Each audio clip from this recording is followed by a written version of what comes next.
So next, we are going to explain about the scope of an environmental audit. The scope and quality of environmental audits vary drastically from organization, or even from country to country on a national basis. However, in our context, the focus is confined to environmental audits of business organizations.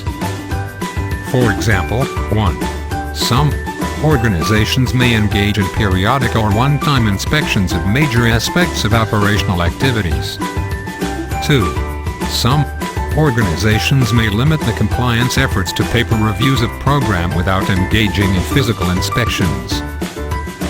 And 3. Other organizations may engage in more detailed audits due to their commitment in environmental stewardship, or concerns about legal penalties associated with non-compliance.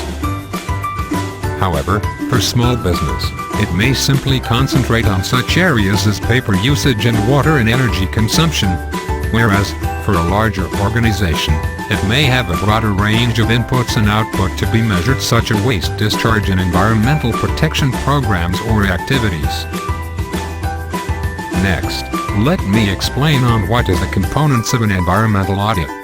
An effective environmental auditing system should include the following components. 1. Explicit management support for the audit and commitment to address findings. 2.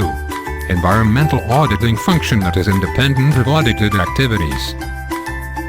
3. Adequate allocation of financial and human resources for an effective audit.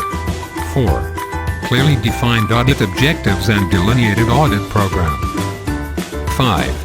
Process for proper data collection to identify and measure all input and outputs from the operational activities. 6. Audit methodology to identify, review, and compare the organization's activities and business targets against all relevant regulations, codes of conduct, and governmental policies with regard to compliance. 7. Proper documentation of all aspects of audit to assess progress and to verify environmental performance to staff, regulators, and the general community. 8. Periodic audits to assess impacts of new or changed legislation on operations and to assess whether internal targets for environmental efficiency have been met. And 9. Process for reporting audit findings, scheduling, and taking corrective action. Created using Powtoon.